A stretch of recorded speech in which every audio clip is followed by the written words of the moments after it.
unfortunately. Okay, hi everyone. So I'm sure no one's even here yet, but this records. So Jason Padgett I have here with me. I'm Dana Kipple. This is Jason Padgett. I used to call him Jason Padgett for the first year of my life. This is our podcast, Holographic Horizons, where we speak all things quantum information holography, plasma, consciousness, light, metaphysics. I have conveniently named this one the fifth element because I have no idea what we're going to talk about. Hi, Jason. Hello. That's one of my favorite all-time shows too, The Fifth Element. Yes, and that's why I also named it, because I remember you said there's secret hidden meanings in it, which we can get into down the road. Yeah. So so we haven't talked in a while, and I wanted to record before we started talking. So tell me, like, what is going on? What are you working on? Yeah, so we've been working on quantum information holography and how this theory of how black holes imprint lithographic holograms on their horizon unifies quantum mechanics and general relativity, and it does it with plasma and information. So it's so good. It's the plasma bandwagon, everyone. We fully converted him. Totally. I am absolutely converted. It's like plasma. I'm trying to remember how I put it. Information gives plasma its structure, and plasma gives form to information. And the two are yin and yang. One can't work without the other. And that it's the same thing with the divine masculine and feminine, and what's created is the child. But that's every time you would talk about it, when you would say the imprinting thing, which we can get into what that means, because I'm sure everyone's curious. I was always like, plasma is the perfect medium to imprint that can hold consciousness, because in science, it holds information. It holds electromagnetic fields. Plasma is shaped by electromagnetic fields. And what has the biggest electromagnetic field? The heart. So I was like, dude, it's definitely what Jason's talking about. Hello, everyone. Yes, like Dana, you gave me insights into this like I just can't imagine, because I didn't spend that much time connecting the emotional side of all this. I was connecting the equations and qubits and how the singularity projects onto this field of qubits, but not how it connects to emotions, because emotions are thoughts also, and so those are actually affecting reality. And it's all interwoven, where you can't really have one without you can't have one without the other. So no. And I think we've seen that time and time again in science. And I think we're at a new era now, a new paradigm, where for the longest time, and I've had this too in the beginning of my search, I was very logical about plasma. You were very logical. Like, that's just how it is when people are inventing things, when we discover things, because we run from our own emotions. So we never think, oh, emotion should be included in science and technology. But I think what you're uncovering, which is what I'm uncovering, is emotions are. Sorry. that was your dog's emotion. My dog is having emotion. I'll put her away. But That's all right. I think what we're uncovering, sorry guys, Danica agrees. What we're uncovering is that emotions are actually, speaking of emotions, are the key to everything. Yes.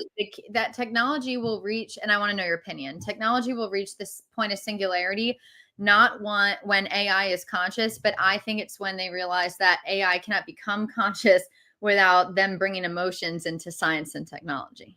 Yeah. So what are you thinking? So this is showing what the universe is, how it's connected, how information and plasma encode in this beautiful way, and don't detract from the emotions whatsoever, and how they're all actually interconnected. So the whole basic theory is how the singularity is like, think of it like the Big Bang. The Big Bang looks like it emerged from every place simultaneously, and it's one of the things that confuses scientists. So the Big Bang is something called Hilbert space, and I just call it the singularity. It's like a field of black holes where all possible probability waves are spinning in superposition. So imagine every possible history of the universe all on top of itself on one little qubit. And that's the singularity. And that's the singularity. And actually, our universe is composed of nothing but singularities, which are like little qubits. They're like little spheres. And on those spheres, there's a little rotating arrow of light. And that light is a special type of light that's emitted from black holes, and it's called Hawking radiation. Yes. the angle of that light, when you look at the field, so basically imagine space-time, and I've posted it also. I've also posted, because of what some of the things that we were talking about, Yeah.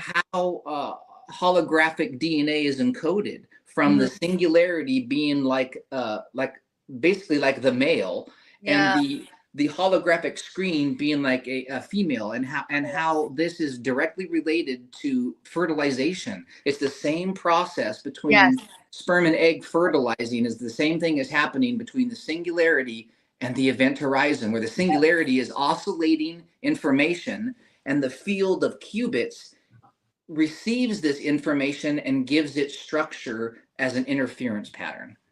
I've noticed that too. So, and people have asked me this, and I can't speak much on it. So what in your studies have you found is similar with like how DNA may encode information and what you're studying in quantum information holography? Yeah, so this shows the origin of what our DNA actually is. Our DNA is the constructive interference of these spinning light waves. So that's one of the things that also is kind of confusing for a lot of physicists when they hear me talk about quantum information holography. What physics is beautiful, and it's not wrong, but it's most definitely not fully formed. Yeah, there's so much missing. Yes. So what physicists are talking about 99.9% of the time that makes them not understand holography is that physics is describing the wave form of particles. So particles in the real fundamental universe are in the singularity. And so imagine we have a little sphere. It looks like a snow globe. It's just a round. It's called a block sphere. And on this block sphere is a bit of light that's being projected. The angle of that light at one moment encodes the instantaneous velocity and the instantaneous probability that that qubit will collapse into a 0 or 1. And when you define the velocity, when 1 moment later, when the velocity changes, that gives you a rate of change of velocity, or the rate of change of information, which is acceleration, which is equivalent to gravity. Okay. And so what physicists are talking about, like Brian Greene, he talks about, like, you look at an atom and then you zoom in on the atom and you realize it's composed of pieces, and then you zoom in on those pieces and eventually you zoom in close enough to where you see quarks. Yes. And when they get to quarks, they're like, we don't know what comes after that. What this is showing is that quarks and all these particles are describing the integrated projection that the quantum state vector is sweeping out on the block sphere. And so you can reduce quarks and you can reduce all the information in the universe to nothing but these little spinning bits of light projected on qubits. And what it is a quantum computer, where the curvature of space-time is the lithographic imprint on the surface of that event horizon at that moment.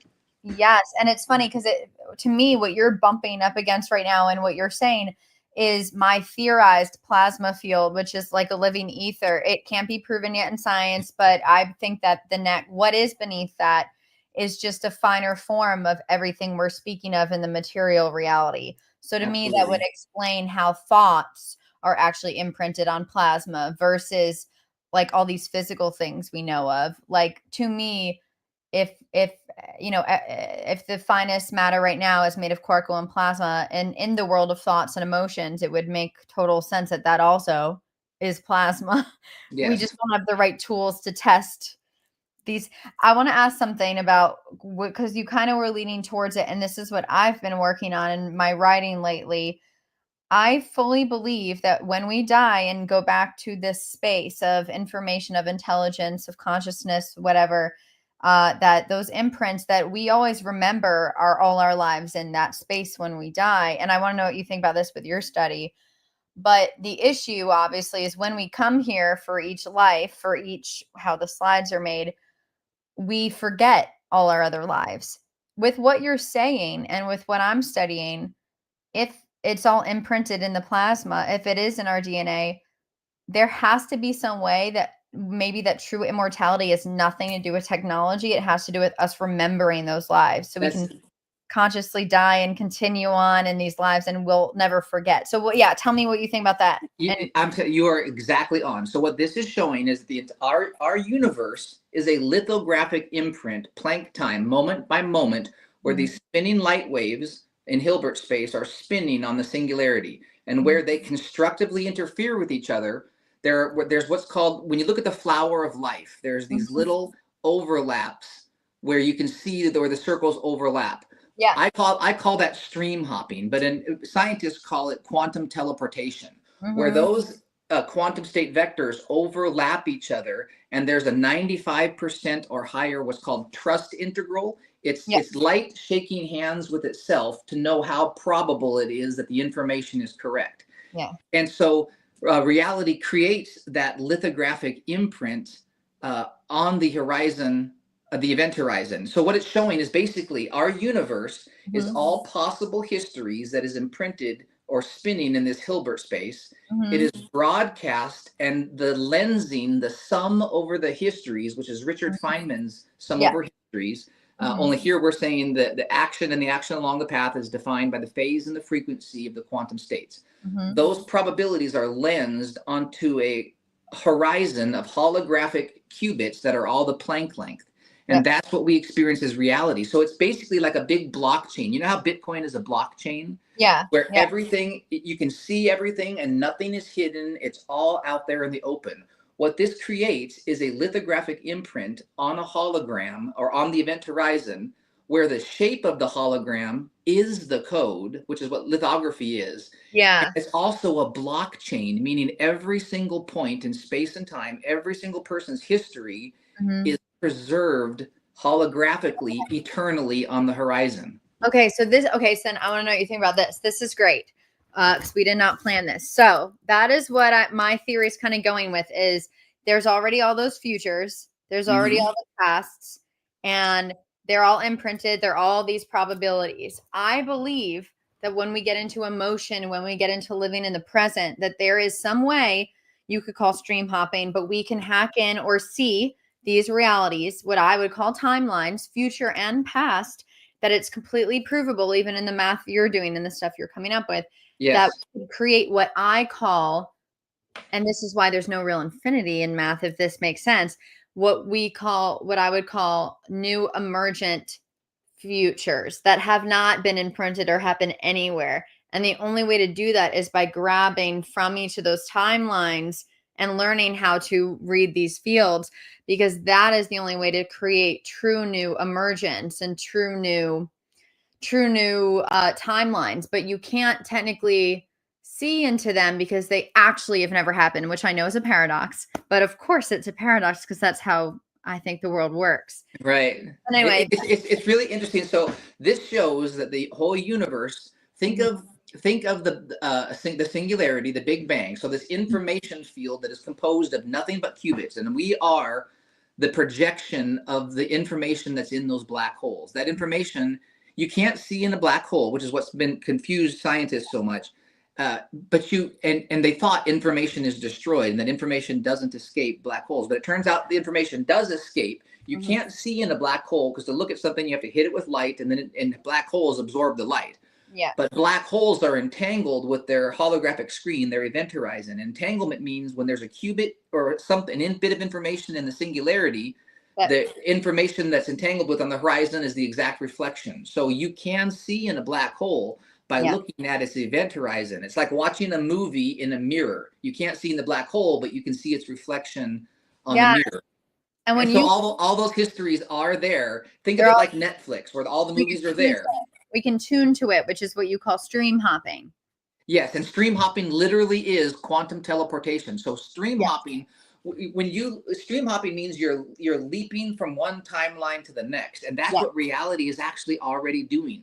When these light waves interfere, when they interfere at 95% probability, where the trust integral it's called a trust integral, but it's really quantum teleportation. When those two beams of light interfere, where it knows within 95% higher or certainty, that actually causes a collapse, which is quantum teleportation, which is the stream hop. Yeah. Yes. So what I'm trying to work out is, okay, that all makes complete sense. It's basically by our choices, and we can stream hop in the future and sense into other future and past realities. And I think, almost like escaping the matrix, we can actually create something that's completely unpredictable only when we have access to all of these realities. And you're saying in the present moment. And I truly believe that's when we do almost create like these new emergent realities. Like that's like living our highest alignment. And I don't really know, that's beyond obviously what we're studying right now. And I don't really know how to even like prove that, but intuitively, yeah. Yeah. So what this shows is, since we talked last, there's so much, a lot happened. So what this shows is that the universe evolves towards coherence, where Okay. coherence is equaling one, where you are completely resonant with the singularity. That's like enlightenment. Or God. Or God, yes. So it's where all points.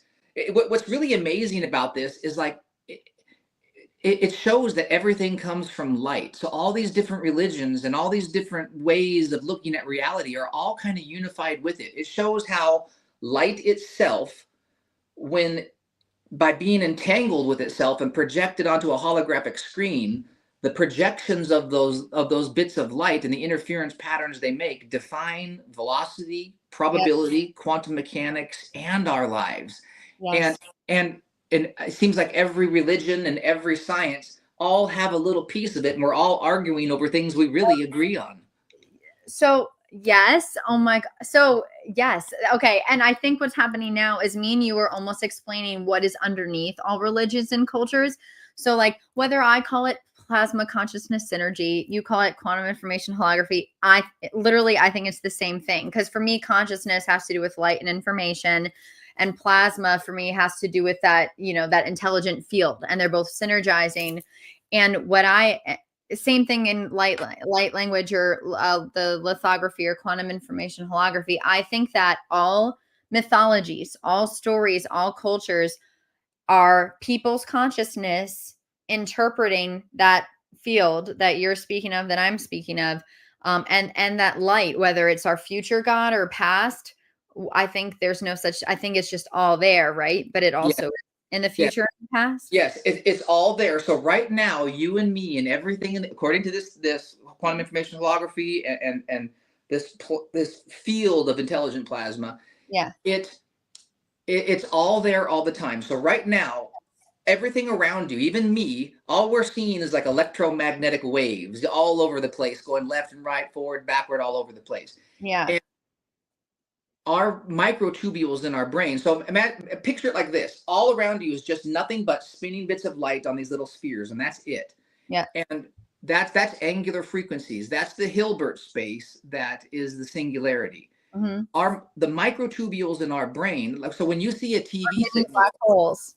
Yes, everything is black holes. We're black holes too. And so when you see a signal on TV, that's frequency coming through, and your receiver is making this coherent image and then playing it on your TV. And that's what's called a Fourier transformation, when you transform that frequency into something that's visual or audible. Yes. Our microtubules in our brain, they are reading the angular frequencies around us in the Hilbert space, or the singularity, the information field. And they themselves are part of that field, and they're in a form that is able to Fourier transform those angular frequencies into holographic moments. And each one of those holographic moments is one little thought in your head, or one little holographic moment. And a series of those is your lifetime, your world line. And when you graph the integral of that projected angular frequency, that describes every piece of you from the moment you're born to the moment you die, or for forever, actually, all versions of you. Lines. It connects it all. And what it shows is that reality is actually like, we're already stream hopping. So reality is already thought controlled. Like if I want to stream hop and go to a reality where I'm at McDonald's and I eat a burger, in movies we just like beam ourselves to McDonald's. But here in real life, in order for me to get a burger, I have to collapse the wave function to 95% probability or higher. So to do that, my brain says, I'm going to walk towards the door to increase the probability that I'm getting in my car to go to McDonald's. And once I hit that 95% threshold, I'm at McDonald's eating burger. And that is why I think that is why I think a key and a hack to life is our choices. It has to do with thoughts and emotions, but every choice you make leads you closer to McDonald's. So if you wanted it, like for instance, if I wanted to do something completely different than now, which I'm sure I'm doing in some other timeline, like become a famous diver at the age of like 45 or whatever, I would have to do, obviously that's not anywhere near that 95% range anytime soon. But I believe fully if I was able to make choices towards that every day, I would end up there. So Yes. what you're saying is kind of proof and hopefully motivating to people that like forget about your doubts, forget about, like Jason is basically saying, it's mathematically possible in quantum information holography that if you make those choices, you'll get there. So doubting yourself is removed from the equation. It's more like, how can you make choices every day to get where you want to get to? It's that simple. It takes belief out of the equation. Yeah. Yes, that's exactly what it is. It's literally manifestation for real. All of those possibilities are already there in the singularity, so they all exist. And what you are finding is the most in fact, what we're experiencing in reality right now is the lensing of the most probable history onto the event horizon. But our thoughts and our actions affect the probabilities. So by us thinking and changing the way we think, we are actually, with thought alone, changing the probability field itself, which is actually what we're immersed in. We're all together in the singularity, just as spinning bits of light, but we feel separate in our projected states. When the singularity projects all of these states onto the horizon, it creates what's called local effects from non-local behavior. Non-local means like this part knows what this part does instantly, and that's what the universe actually is. It's non-local. And Einstein's relativity is when that information is projected across a big screen of qubits, it creates this effect of the light crossing across those qubits, and that's relativity. That's how come it's so confusing, is that from the core, it's quantum mechanics, which is just probability and information encoded in these spinning bits of light. But when they are projected through quantum entanglement onto a field of qubits, then that gives you relativistic behavior. So we're literally a quantum computer. And the curvature of space-time, like light travels in something called geodesics. It travels in straight lines. Yes. It travels in straight lines through curved space. And that's what Einstein showed and proved.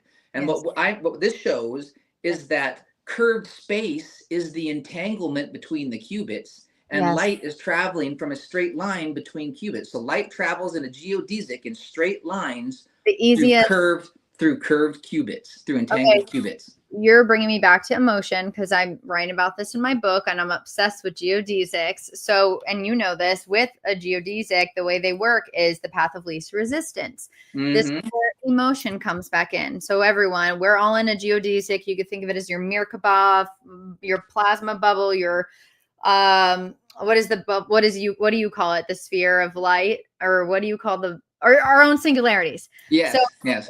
Just think of it, guys, that we're in our own geodesic, and this is where emotions come into play. When you're making these choices, if your emotions get at you in the wrong ways and you're choosing from past traumas, you're not going to take the risks. You're not going to feel safe enough. It won't feel easy to do these things that you dream of doing. So when we heal our traumas, when we heal our emotions, we can literally trick ourselves in a good way, not in a black magic way, to believe that the path of least resistance is once what we were terrified of. And in order to do this, we have to make choices from our present, because when we make choices from the past, we end up in the same timelines. We don't ever get to those other. Yes. So what this is showing is those emotions that we feel, they're actually just as real, if actually I think even as real or more real than the information. It's the same. What the emotions are, they're there for a purpose, but they're bad emotions, sadness, anger. Those are all decoherence. When waves interfere and it creates noise. In a quantum computer, when there's noise, that's when you lose coherence. And happiness and emotion and all the good emotion, that's coherence. Bad emotions is decoherence. And our brains are quantum computers, just like the universe, composed of qubits. And so what our brains are actually, our entire body is formed to do nothing but reduce noise to our microtubules so that they can make the holographic imprint that describes reality. And that's what a quantum computer is. Wait, you just made me realize something. So we're actually, guys, we're actually programmed to be joyous co-creators who can stream hop. What is Yes. the problem is we have all of this sad and fear and anger decohering us. Not like we're not allowed to feel those things, but I think we take those things on so much in our choices that we have forgotten that we're meant to live as these joyous beings who can still go through hard times, easy times, whatever the fact. But it's more being in those joyous states when we're making those choices and coming from more Yes. like a neutral, unconditional love space than like an anger, revenge, you know. Absolutely. We just did a little video on like the force for the Oh, for the 4th of May, and yeah. it's literally about that, about how those emotions are literally just different states of information, and constructive and deconstructive information. And so to fight something that's bad, you don't have to fight it. You just have to shine so bright that the darkness dissolves. That's what you gave me a revelation about too. And guys, Jason had a really cool post. It's on TikTok. Go watch it. It was on May 4th. May the force be with you. And it really reminded me, or like reinvigorated something in me.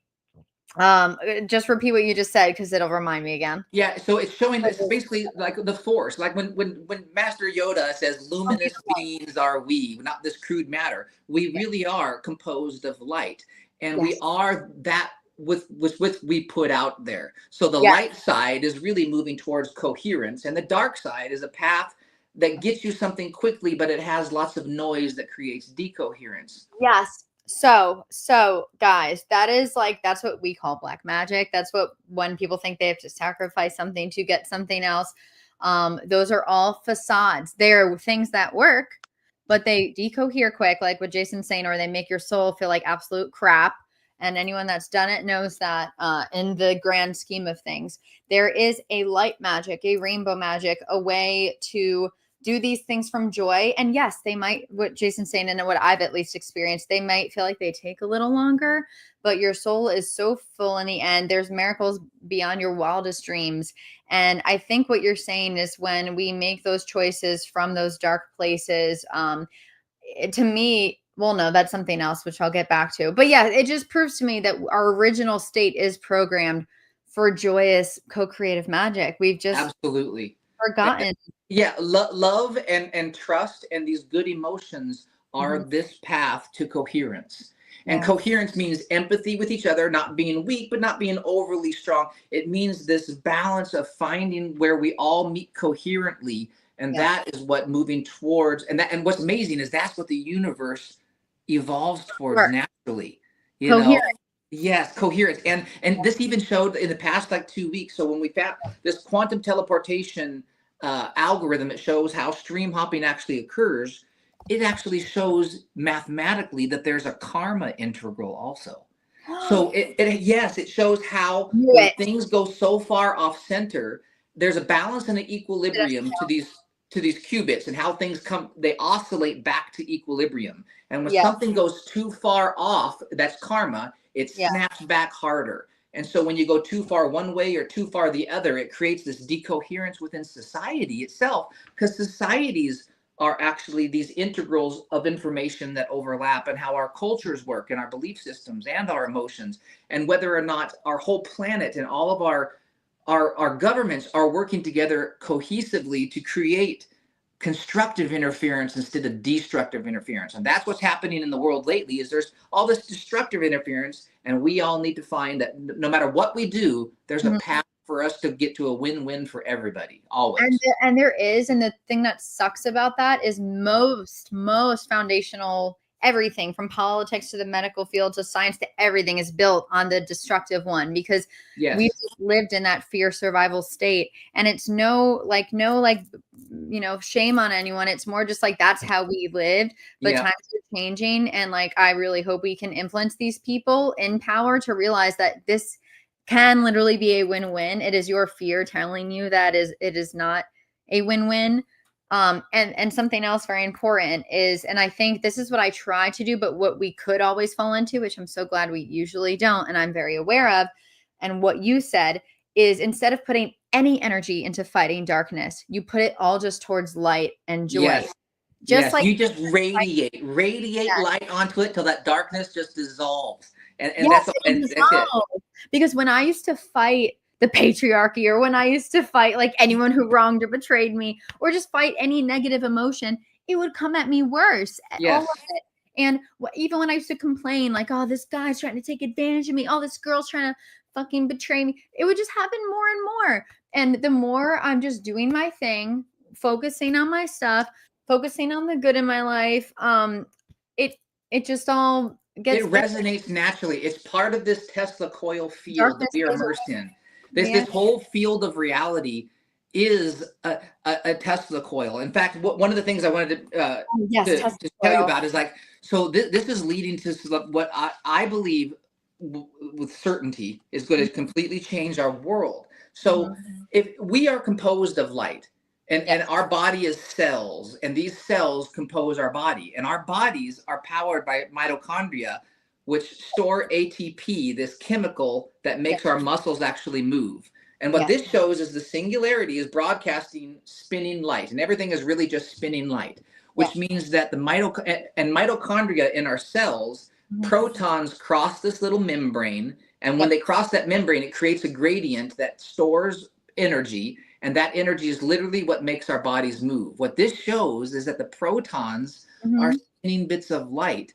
So your body moves mechanically because light spins. Your body is using the spin of light to actually power its cells. And so now knowing how this works, when you eat food, your body is just chemically breaking down that food to steal the angular frequency, the spin from that light to make your body move. We can create a Tesla coil now where the Tesla coil, if it is tuned to the frequency that your cell's mitochondria vibrates at, it feeds your cells through resonance, and you don't need to eat. Oh my God. That's what when we eat, that's what we're doing. We're just taking apart the food chemically and stealing it. This is showing that we can resonate and broadcast from Tesla coils light at a specific frequency that not only at different frequencies would power your electronics, but at the correct frequency literally powers your cells. So it would end world hunger if we were to build this. If someone created the infrastructure. I mean, I think we don't even need, we can make small ones. It doesn't even, we could, but we also need to make the infrastructure, but we can make small ones for households also. That's insane. Because I think that's a great thing just in case a natural disaster happens. Because of course, I'm sure you can agree, like food is amazing. We don't want to take food away, but I think what we want to do is help people that don't have access to it, and also prepare ourselves just for even if we go to space on long missions, now we can, have these, I think this is the future. People need to listen to us. People need to. Yeah, so as weird as this is, so we can broadcast, right? If we with the correct resonancy, we can broadcast anything in this Tesla field, which is how the universe works. This qubit lattice, like a Tesla field, where the singularity is the primary Tesla coil, and the holographic horizon or the event horizon is the secondary coil. And so we can broadcast any resonance that we want, and this is what Tesla was dreaming of. Think of the singularity as on top of the singularity are these little hexagon qubits, and each one of those qubits has a tuning fork on it, and that tuning fork is vibrating and resonating, and there's a whole bunch of those tuning forks sticking out on each little Planck area of the holographic screen, and those tuning forks create interference patterns over each other that describe reality. So we can power cells by doing this, but it's not just cells. We can send a resonant frequency of anything. So when you taste something, that's just your receptors in your mouth looking at the molecular shape of that molecule and how fast it's vibrating. Oh, I see what you're getting. So you can broadcast the taste to your brain, the smell to your every sensation to your brain, and it's real. Wow. Yes, like a burger light. Oh my God. Yes. So you can have the flavor without the calories. Oh wow. Oh my gosh. No, I can see it. That is actually those are like cool futuristic things. I want to say something on karma really quick. And then guys, we will do the last 10 minutes. We'll do a Q&A. We only have an hour today. We have about 15 minutes left of our discussion. Then we will go through the comments and do a Q&A. So if you guys have questions, feel free to put them in. I know someone asked about information and we'll answer that one very quickly. But I just want to say on karma really quick, just to absolve anyone. I think karma is real as well. Like Jason's saying, I think it's a proven thing. And I'm saying that to one, let any atheist know that if they do something in the world that is terrible because they don't think karma is real, they are sadly mistaken. Even if it's not in this lifetime, they will spend many lifetimes being completely screwed. And also, we can't judge any of that because a lot of us light workers have had many lifetimes where we were bad, and we are, when all of us have karma. So my point is, all of us make mistakes in life. I've made so many mistakes. Karma is real. And I mean, I won't even tell it. I write it in my book, but there was an embarrassing story where I did something pretty not good. And then it happened back to me. And I was like, holy crap. We've all done it. You know what's funny is, like, I've had those bad moments too. We all have. And so we don't want to beat ourselves up too much for it, because we always do. There's the Karen integral. So we have an integral for every single emotion. There's a Karen integral for, like, how much we get angry at. So I call it the Karen integral. Oh yeah. Yeah. But what's weird is, like, as much as we all don't like the Karens in the world, you need a little bit of them so that things don't have some order. But when the Karen integral gets too high, then everything gets all upset. It's funny how no matter what it is, the emotion, the circumstance, we can assign information to that integral. And the information is contained within the plasma arcs. So imagine like a Tesla coil, which makes plasma. That's shooting these little plasma arcs out onto qubits, and the shape of those plasma arcs on the qubit is describing the velocity encoded on the qubit, the probability the qubit collapses into a 0 or 1, and the rate of change of it is the curvature, acceleration, or gravity. Go ahead. You want to say hi? My daughter wanted to say hi to everybody real quick. This is Jackie. Hello. Hello. Okay. There's a bunch of people watching. They say hello too. Hello. Hello, people. Yep. What angular frequency is she? What integral? Yes, this is one of my mini me's. She's your mini integral. Yeah. Yes. Okay. Let me. Okay. Oh, now we have my child. Sorry, guys. Okay. I wanted to really quick, Danica. Okay, hold on. Guys, I'm so sorry. She'll stop. I wanted to, I'll show everyone what's happening right now. Hello, little buddy. Danica, stop. Okay. Is that a bark integral? Yeah, that's a Danica integral. And I love her, and she's also my living nightmare sometimes, like right now. Yeah.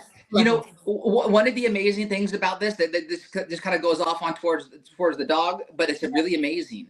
Okay. So quantum information holography shows that everything in the universe, everything is just these angular frequencies projected, and that includes language. So there's integrals that describe all language. So I can take, like, the word home and decompose it into its angular frequencies.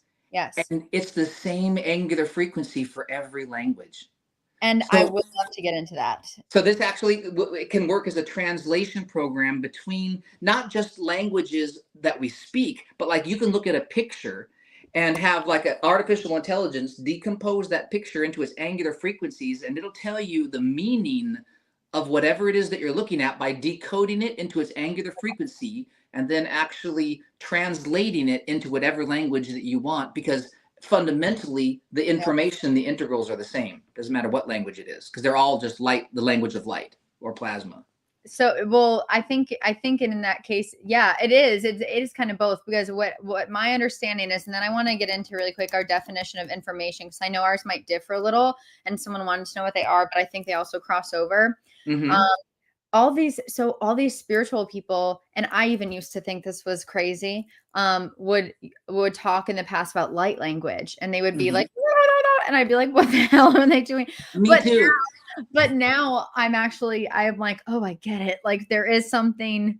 It's literally a language. Like the language of light is the lithographic imprint on the horizon.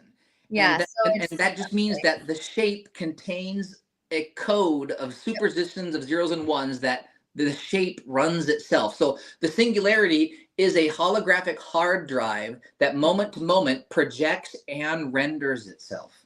Yeah. Okay. And we're part of that projection. Yes. You know? And now I want to get into information, because I have to find my definition, because I never memorize it. But information. Your definition of information, and I'm going to find mine while you're telling. Yeah. So information here is slope. So you have a plasma arc, And so, like, what is information? When you just have the infinity of space, and I see something moving, I don't know how fast it's going, but when I have information moving relative to qubits, then you have a qubit where the axis is 1 Planck length, and the axis is just is 1. So that's the radius of these qubits, and that's the normalized speed of light. And information is just the angle of a little bit of plasma or light on that qubit. That gives you a rise over a run, which is slope in algebra. That's m, and that's a derivative in calculus. And calculus, the fundamental theorem of calculus, which is like all of everything in science, is based off of calculus. The fundamental theorem of calculus shows that derivatives, which are just angles, when you take their inverse, you get an integral projection, whereas a shape that is bounded. And this is showing that the singularity is derivatives, and through quantum entanglement, they're projected as a holographic interference pattern, and it is the fundamental theorem of calculus. With 100% certainty, the singularity is derivatives, which is which is differential calculus, and the holographic screen is integral calculus. So the fundamental theorem of calculus is black holes and its horizon. Okay, it just blows your mind, and it's provable. It's not like maybe. It's like it's so pretty. Tell me what you think, because so my definition, and I can't find it, so I'm just gonna go by the seat of my pants, and hopefully I'm not making this up, but I have a very certain definition in my mind of information versus intelligence, and I write about this in my book, and I know this is going to sync with your stuff somehow. So for me, information is a mix of plasma and consciousness, where consciousness unconsciously imprints information on the plasma field, which makes it's basically unconscious consciousness is what information is. It's habits, it's memories, but we're not aware of them. So for instance, informational field can be literally the space-time continuum, or it could be how the earth spins, like, or gravity. Like, that's what information is. And then intelligence, I'm gonna kill him. Our awareness can interface with information. Yeah. Danica, don't embarrass me. And that, our embarrassment integrals. Yeah. No. Yeah. So but you're right. So the difference between information and intelligence is just purely awareness. Yes. So but I don't know. Our brains are the interface. Our brains are the quantum. Yes, they're the interface. Plasma, or the quantum mechanics relativistic interface that allows us to see, like literally, there's just a mess of electromagnetic radiation around us right now, and I can see light coming at me, but light's going all these different directions, and I can't see this, but I've got these two little orbs on my head, that can focus and lens that light and make sense out of it with my brain, and that's what all of us are doing. Is our brains are part of this field, and what's one of the things that's amazing is, so if you look at this information field, think of it like a TV screen composed of qubits instead of pixels, these little spheres, is that if you take one snapshot of the pixels, the qubits, all you see is a little arrow on a little sphere, and the direction of that arrow encodes the velocity and the probability that qubit collapses into a 0 or a 1. But you need two measurements to give you a rate of change of velocity, which is acceleration, which is gravity. So gravity emerges from the rate of change of the information field. So gravity and space-time, which is us, aren't fundamental.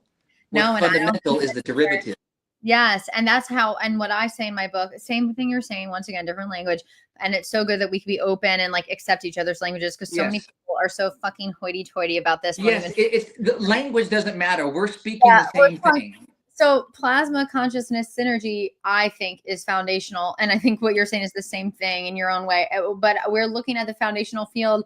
And I think it's hard for some people to admit that space-time is an emergent property. It is not foundational. And same with gravity is an emergent property. And these things can all be changed directly from us becoming awake and aware. Yes, and there's real empirical evidence for this now. Like, I have the time dilation equation that matches true empirical evidence, but it shows the origin of time dilation, whereas like Einstein describes time dilation as the Lorentz factor being like the square root of 1 minus like velocity squared over the speed of light squared. And what we're doing here is he describes velocity as motion through space, which is the integral projection. Yeah. But what velocity actually is that encoded angular frequency. So we can replace in his equation velocity squared divided by the speed of light squared with just angular frequency squared. And if you put the angular frequency in for something, it gives you the amount of time dilation that it has and matches empirical data from first principles. And it does more than that, but that's one of the huge pieces of empirical data that we have, including that we can predict the cosmological constant from first principles and the fine structure constant.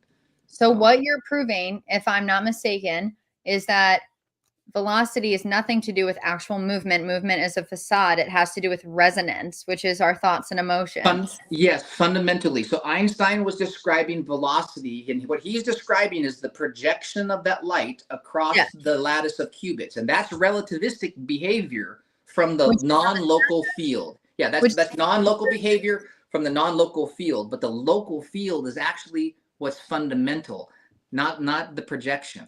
Because you need two picture frames of the projection to give you the velocity. Whereas in the field, the information field, you just need one snapshot, which gives you the information of the velocity.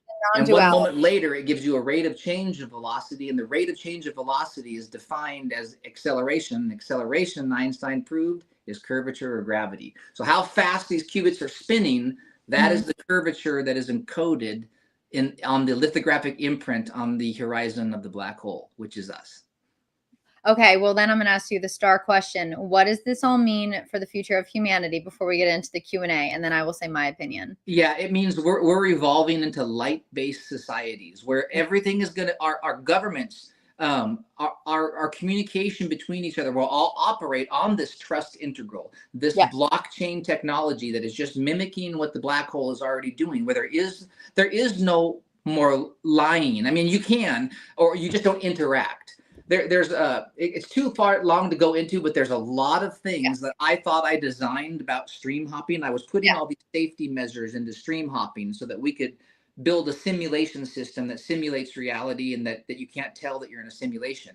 And so as I was building all these protections into it, like you can save at certain spots and you can go back, it turns out the black holes naturally, just through the reduced Planck constant times angular frequency, encode these trust integrals. They encode quantum teleportation. It all does it naturally by itself. So everything I keep thinking I'm discovering, it turns out the universe is already doing it just by itself.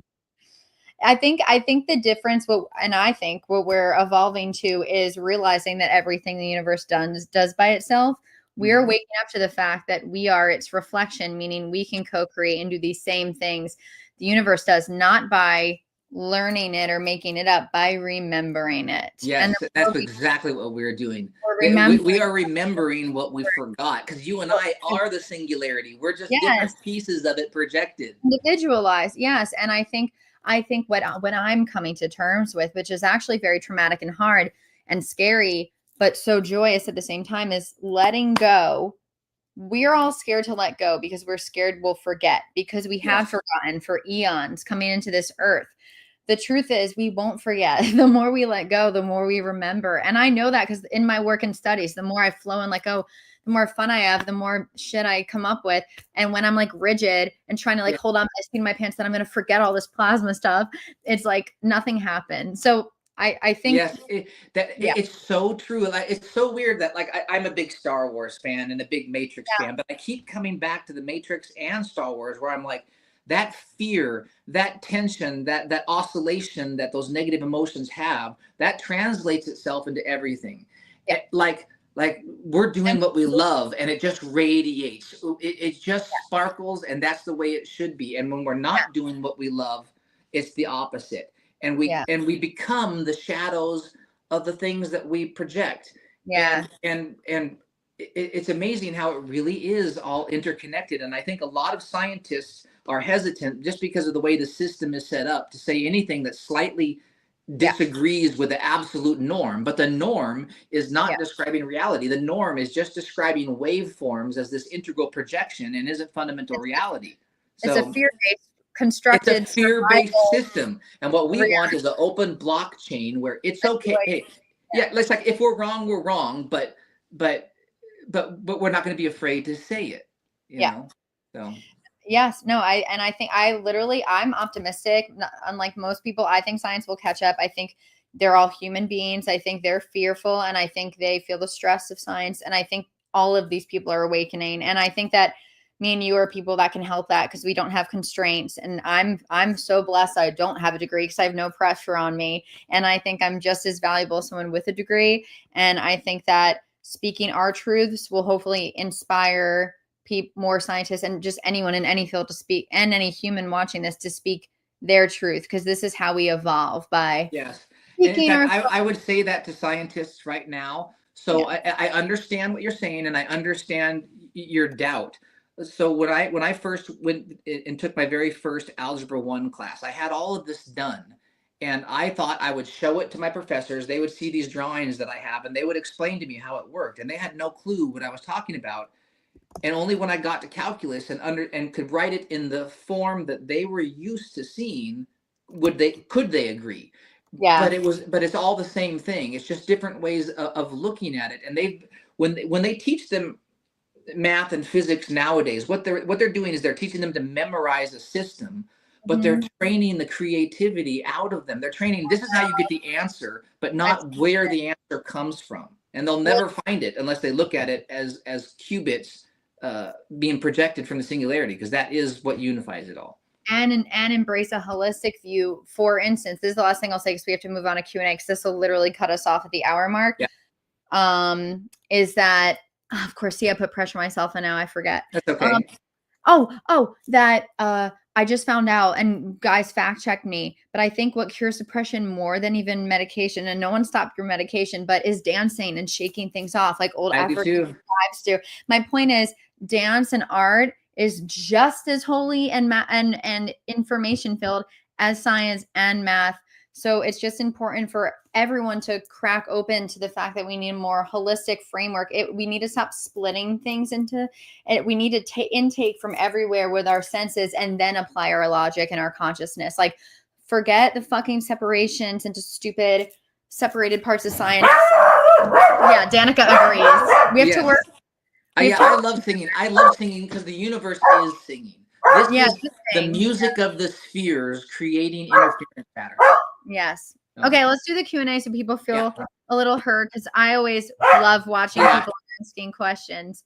So everyone, are the links in my description. You can find all of Jason's stuff, his art, his website, his TikTok, I think his YouTube, but you can find most of his links below. And then my links are below too. So if you like what we're saying, follow the podcast, subscribe, comment, share with a few people. It'll help us. And my book's coming out soon. Jason has a movie coming out eventually. We're excited to know more about that. Yes. Okay. So I'm trying to find the questions. All right. Let me go from the bottom. I just don't want to miss. If anyone has a question, put it in the chat, because I'm having trouble finding. Someone said, Byron Bates said, did this come to you slowly or all at once, this theory, from your incident that night, Jason? You definitely became mathematically advanced over years, like your mind opened up to learning capabilities. Yeah, so it happened all overnight, but I didn't have the language to describe it. And I have something called motion blindness. So when things move, I see it as this interference, like still picture frames moving like this, and they create these waves that overlap and create this interference pattern. And it happened, I had a brain injury in a robbery that caused the motion blindness. So it was this change from seeing things smooth to suddenly seeing things as discrete bits of information. And it happened all overnight. So I had to go to school, learn how to write it in the proper way to get professors to listen. And what's amazing is still, most professors, it takes them a long time to get it, because it was a slow realization over 20 years to prove it. Now it's at the point to where I can say it where it needs to be said to professors and to people that aren't professors at the same time. Yeah, and no one asked me, but I had the same kind of thing where I got to download. It was like a big thought block all in one night, and it's taken me 4 years to figure it out, and I'm still figuring it out. You've given me more insights than any professor I've talked to, for real. Like what I'm telling you, it's this perspective that changes by seeing things from different points of view, and that's this trust integral and this empathy and integral. The more empathy and understanding we have, the more clearly we all communicate. Yay. I guess it's because I think outside the box. Yes, exactly. You and I don't even know there is a box. Yeah. No, I mean, I'm willing to fail. I'm willing to make mistakes. Like, I'm just curious and I question things, and I follow my bliss. I follow my curiosity. And I think that's the number one advice I could give to anyone is follow what you love, follow your curiosity, forget the degrees, whatever. Okay, 2 more. So, because this is about to end. Question: do you have any recommendations as far as resources to acquire that vocabulary for people with similar brain injuries? I mean, I have a lot of papers on Zenodo. But what's funny is now, like, I'm so tired of like trying to post and publish things on these papers that I'm now just making mostly videos and posting it all on Facebook because it takes too long to try to put every single thing in a paper. But there's enough on there that you could get whatever you need off of it. Because one thing I'm finding is that people like with autism, people with savant syndrome of different varying degrees, actually everybody, we're all seeing the same thing just from a different perspective. And most everything that we're saying, most of us are actually right. We're just using different words. Like you use plasma, I use information, but they're 2 halves of the same thing. Yeah. We're both right. And that, I think that's what's happening a lot is most everybody is seeing something that's real. It's just our language that we're using that's the problem. But this language of light allows us to decompose any image and any word into its angular frequency and then translate that angular frequency into any language or into any image. So I'm just gonna simplify what Jason said too, just because we're running out of time. I think my personal advice would be if you guys want to do what Jason's doing, find out your own whatever your download is, just like what his is special to him, whatever's unique to you. Follow your gut. Jason followed his gut. He took a physics class. He was drawing in a mall and a physicist passed him, and that's what inspired him to do it. Like, just live your life and it will resonate with the field that you want to be, and it amplifies it. And that resonation is your thoughts and your actions. And when your thoughts and your actions reach a 95% threshold where the quantum states of your actual position in space-time and your thoughts reach 95%, you literally stream hop and quantum teleport to that reality. But again, the way that we're doing it now is by going to McDonald's to get a burger, and all those things are increasing the probability till it reaches this quantum teleportation threshold, and then you make a quantum leap to the next little lithographic imprint on the holographic screen, which is the event horizon of the black hole.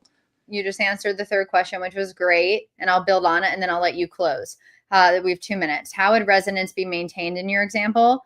I'll answer, and then Jason will. I think, I used to think that too. How can we maintain this resonance? And that's actually the way that makes it go away. So instead of that, just say, how can I be my truest self, my highest aligned self in every moment? And you will see magic unfold in your life. The right people will come in, the right events will come in, the right situations will come in. It's incredible. So to maintain resonance, you actually do the opposite, which is let go maintaining and just live in curiosity, in joy, in love, in messiness, and all those things move that trust integral, which is the overlap of light waves. It's how light shakes hands with itself to know how sure it is of what it's saying. And that's quantum teleportation, or what I call stream hopping. And it's this interference pattern. And when you take those emotions and you use the constructive ones, you are constantly moving the interference pattern towards one, which is being in resonance with all states in the singularity. And that's quote unquote enlightenment. And that's what we want to move towards. When you move towards coherence, you are moving towards better understanding, towards enlightenment, towards health. And you're doing it in a natural way. Whereas everything else is decoherence, which is noise. And that's what our brains are doing. Our microtubules are surrounded with water and all these different things. And all that is doing is reducing the noise from the field so that our microtubules can make a holographic imprint of that moment and tell us what's going on. But really, it's all going on. We're just collapsing into one timeline, moment to moment. And what this shows is how we can control that but willingly. So, and I'll say one more thing. What Jason's saying, and because we have 40 seconds, is we have all that inside of us, all those decoherence, those fears. They're going to have to invert. We have to get rid of them somehow. So don't be surprised if at first you do experience a lot of fear and sadness and traumatic memories. I promise you guys, that is that we are clearing out to experience this coherence. yeah. So don't feel shameful if you have this or you think you're doing something wrong. That actually you're doing something right. Jason, anything else to say? We have 15 seconds. Be like what Bruce Lee said, be water, and just resonate. Yeah, plasma and water is the same thing. They're Yeah. information holders. It's literally the same thing. All Yes. right. Thank you, Jason. We'll chat soon. We'll be here in a week or two. Bye, guys. Bye-bye. Oh, it stopped recording, I think. Did it? Oh, wait, it Oh, extended. it's still going. Hey. Oh, it extended. Are you kidding me? There we go. Oh, I feel like we're done. Yeah. Yeah, Yeah, we'll come on in a week or two. All right. It sounds great. Quick. Huh? Hold on. Let me end stream. Hold on. Bye, everyone. Hold on. End stream.